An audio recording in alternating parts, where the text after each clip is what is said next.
If you've been around this place for very long, you know that the space behind me used to be filled by 2 big sets of oak mailboxes. They were there for us to use as Foothills family members to exchange letters and cards with one another or documents, but they've disappeared. Where did they go and why?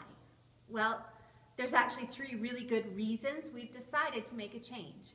Number 1, believe it or not, we found kids climbing on those mailboxes midweek. We were pretty concerned that one of these days, one of them might fall over and we'd have a serious injury on our hands. Number 2, we had more mailboxes than were being used. And number 3, well, the ones that were being used, we found that sometimes things went missing. Important things like volunteer appreciation gift cards. And we knew that just couldn't go on. So we've come up with a new system. When you come in, you'll find these lower profile mailboxes. They actually look like they're locked, but they're not.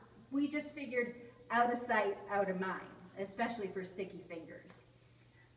All you have to do to access your mailbox folder is lift the top.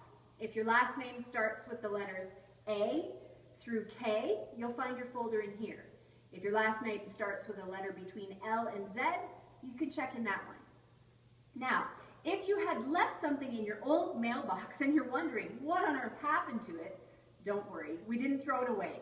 Underneath our new mail folders, you'll find a box full of envelopes marked with the numbers of our old mailboxes. If there was anything left in your mailbox, it'll be in the folder with your old mailbox number.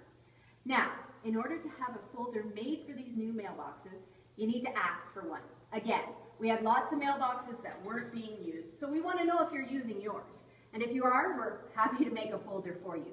You can use the link just below this video to register for one, or you can call Joanne at the church office and she'd be more than happy to make one for you. Again, really, we want to make sure that you can continue to communicate with one another and leave those notes of encouragement and other things. But please, don't put things like checks or gift cards here. This isn't secured mail and it could go missing. If you have any questions, please feel free to call the church office.